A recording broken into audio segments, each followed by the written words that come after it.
መንግስት አዲስ ብር ወደ ስራ ሊያስገባ መሆኑን የኢትዮጵያ ብሔራዊ ባንክ ይፋ አድርጓል። ከዚህ ጎን ለጎን በዲጂታል ማጭበርበር ከ1.3 ቢሊዮን ብር በላይ ኪሳራ መድረሱን ባንኩ አስታውቀዋል። በሌላ በኩል ደግሞ ከመኪና አደጋ ጋር በተያያዘ መንግስት አዲስ ቅጣት መጀመሩን ለማወቅ ችለናል። አደጋ የሚያደርስ የመኪና ሹፌር ብቻ ሳይሆን የመኪናው ባለንብረትም ይቀጣል ተብሏል።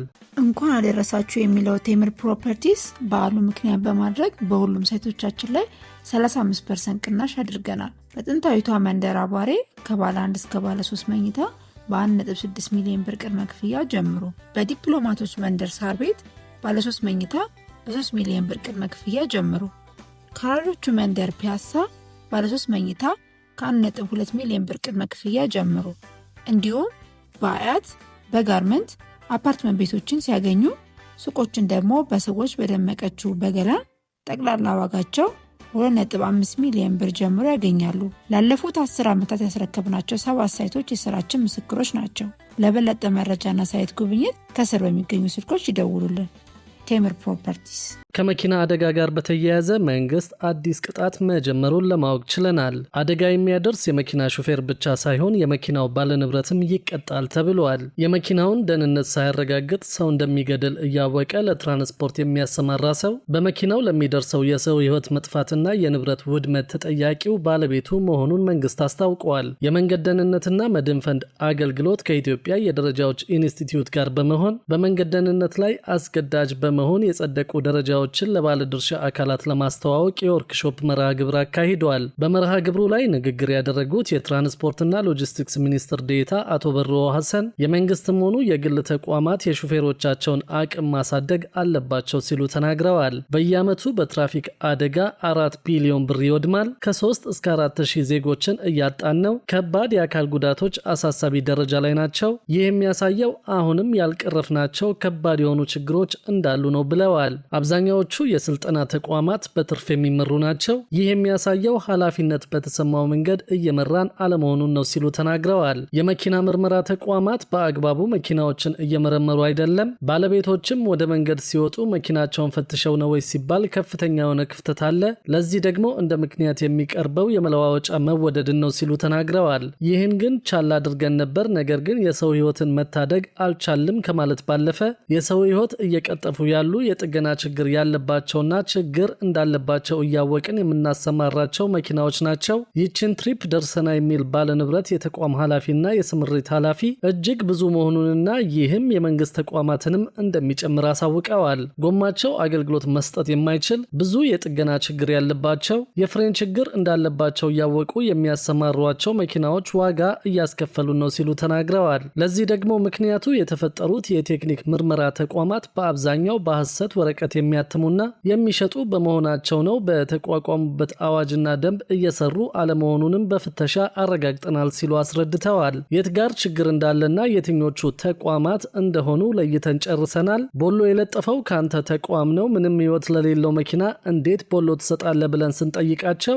እኔ በከለክለው ከጎን ያለው ተቋም ይሰጠዋል፣ እኔ ደግሞ ደንበኛዬን ማጣት አልፈልግም ብዬ ነው የሚል ምላሽ ነው የሚሰጡት ካሉ በኋላ አሁን ግን እርምጃ ስለምንወስድ በይቅርታ የሚታለፍ የለም ብለዋል። በራሱ መኪና ላይ መስራት ያለበትን ባለመስራቱ ለሚጠፋ የሰው ሕይወት ባለንብረቱ ተጠያቂ ነው። ሰው እንደሚገደል እያወቀ ለትራንስፖርት እያሰማራ በተሽከርካሪው ለሚደርሰው የሰው ሕይወት መጥፋትና ለንብረት ውድመት ተጠያቂው ባለቤቱ ነው ብለዋል። አደጋ ያደረሰውን ተሽከርካሪ ተከታትለን ሹፌሩንና ባለቤቱን ተጠያቂ የሚያደርግ ስርዓት እየዘረጋን ነው ሲሉ አስረድተዋል። ባለንብረቶች በተቻላቸው መጠን ተሽከርካሪዎች አደጋ እንዳያደርሱ ብቃታቸውን ማሳደግ አለባቸው። ሹፌሮቻቸው እንዲሻሻሉ በየጊዜው ስልጠና እንዲያገኙ ማድረግ የባለ ንብረቶች የመንግስትና የግል ተቋማት ኃላፊነት ጭምር ነው ሲሉ ተናግረዋል። በሌላ በኩል ደግሞ መንግስት አዲስ ብር ወደ ስራ ሊያስገባ መሆኑን የኢትዮጵያ ብሔራዊ ባንክ ይፋ አድርጓል። ከዚህ ጎን ለጎን በዲጂታል ማጭበርበር ከ1.3 ቢሊዮን ብር በላይ ኪሳራ መድረሱን ባንኩ አስታውቋል።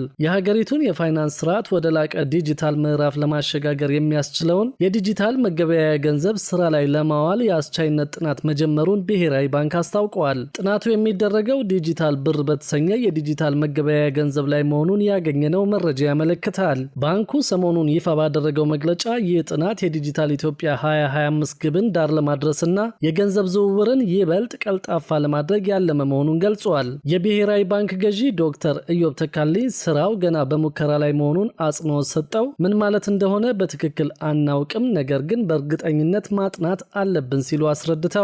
ዲጂታል ብር ከመደበኛው የወረቀት ብር ጋር እኩል ዋጋ ኖሮት እንደ ተጨማሪ አማራጭ የሚያገለግል መሆኑ የተገለጸ ሲሆን በብሔራዊ ባንክ ዋስትና የሚሰጠው የኤሌክትሮኒክስ መገበያያ ይሆናል ተብሏል። ባንኩ በጥናቱ የሳይበር ደህንነት፣ የግል መረጃ ጥበቃና ለዲጂታል ክፍያ የሚያስፈልጉ የህግ ማዕቀፎችን ማዘጋጀት ትኩረት የሚሰጣቸው ቀዳሚዎቹ ጉዳዮች መሆናቸው ተመላክቷል። ከዚህ ጎን ለጎን በዲጂታል ማጭበርበር ከ1.3 ቢሊዮን ብር በላይ ኪሳራ መድረሱን ብሔራዊ ባንክ ይፋ አድርጓል። በኢትዮጵያ በዲጂታል ማጭበርበር 1.3 ቢሊዮን ብር ኪሳራ መድረሱን፣ የሳይበር ጥቃት ሙከራዎችም በ115 በመቶ ማደጋቸውን የኢትዮጵያ ብሔራዊ ባንክ ይፋ ያደረገው የሀገራዊ ዲጂታል ክፍያዎች ረቂቅ የስትራቴጂ ሰነድ አመላክቷል። ረቂቅ ስትራቴጂው ከ2026 ጀምሮ ለ5 ዓመታት እንዲያገለግል የተቀረጸ ሲሆን በአሁኑ ወቅት በሀገሪቱ 135.9 ሚሊዮን የዲጂታል ክፍያ መፈጸም የሚያስችሉ የተመዘገቡ የሂሳብ አካውንቶች ቢኖሩም 15 በመቶ ብቻ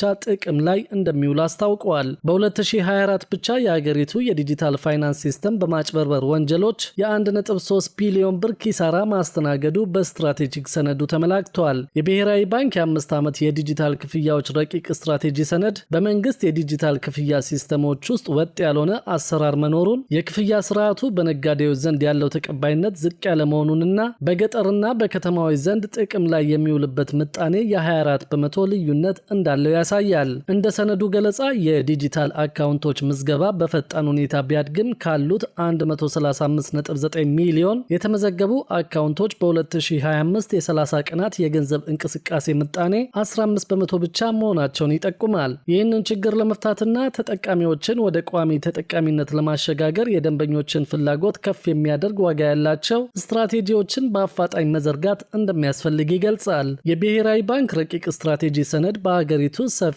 የሆነ የዲጂታልና የፋይናንስ ስርዓቶች አጠቃቀም እውቀት ማነስ የክፍያ ስርዓቱ በሚፈለገው መጠን ጥቅም ላይ እንዳይውል ዋነኛ እንቅፋት መሆኑን የሚያብራራ ሲሆን በዚህም ምክንያት በኢትዮጵያ ካሉት ሴቶች 66 በመቶ እንዲሁም ከወንዶች 60 በመቶ ያክል የሞባይል ገንዘብ የክፍያ አገልግሎቶችን እንደማይጠቀሙ ጠቅሷል። ረቂቅ ሰነዱ በ2030 ዓመታዊ የዲጂታል ክፍያዎች ለጥቅል ሀገራዊ ምርት GDP ያላቸውን አስተዋጽኦ አሁን ካለበት 82 በመቶ ወደ 750 በመቶ የማድረስ እቅድንም ይዟል። በሌላ በኩል ደግሞ ከነዳጅ ዋጋ ጋር በተያያዘ አዲስ መረጃ ይፋ ተደርጓል። በዚህም መሰረት የነዳጅ ዋጋ ወደ 2 በመቶ ገደማ መቀነሱን ያገኘነው መረጃ ያመለክታል። የአሜሪካው ፕሬዝደንት ዶናልድ ትራምፕ ቬኔዙዌላ ከ30 እስከ 50 ሚሊዮን በርሜል ድፍድፍ ነዳጅ ለአሜሪካ እንደምታቀርብ ማስታወቃቸውን ተከትሎ የዓለም የነዳጅ ዋጋ ከ1 በመቶ በላይ መቀነሱን ዘጋርዲያን ዘግበዋል። ዓለም አቀፍ መለኪያ የሆነው የብሬንት ድፍድፍ ነዳጅ ዋጋ ከ1 በርሜል ከ$60 በታች የወረደ ሲሆን የአሜሪካ የድፍድፍ ነዳጅ ዋጋ ደግሞ በ1.4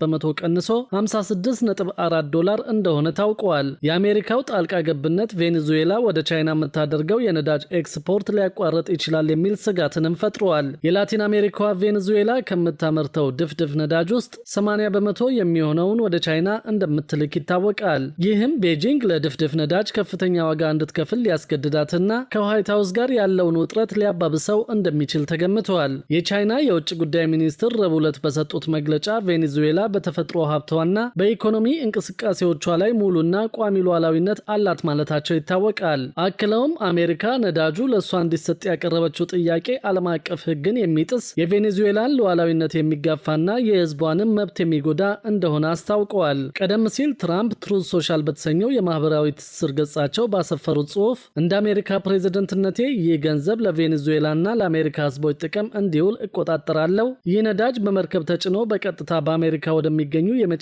ወደቦች ይመጣል ብለው ነበር። በኢትዮጵያ የነዳጅ ዋጋን በተመለከተ ግብይቱ በዓለም አቀፍ ገበያ መሰረት እንደሚሆን መወሰኑን ተከትሎ በአሁኑ ወቅትም በዓለም ገበያ መሰረት እየተካሄደ እንደሚገኝ የነዳጅና ኤነርጂ ሚኒስቴር አስታውቀዋል። የባለስልጣን መስሪያ ቤቱ የህዝብ ግንኙነትና ኮሚኒኬሽን ስራ አስፈጻሚ ወይዘሮ በቀለች ኩማ እንደተናገሩት ከሆነ በአሁኑ ወቅት የነዳጅ ዋጋ በዓለም ገበያ መሰረት እየተካሄደ እንደሚገኝ ገልጸዋል። ይህም የሆነበት የነዳጅ ዋጋ የዓለም ዋጋን ተከትለው መሄድ አለበት ሲባል ኢትዮጵያ ነዳጅ የምታስገባበትን መንገድ በሙሉ ታሳቢ ባደረገ መልኩ ዋጋው እንደሚወሰን ጠቁመዋል።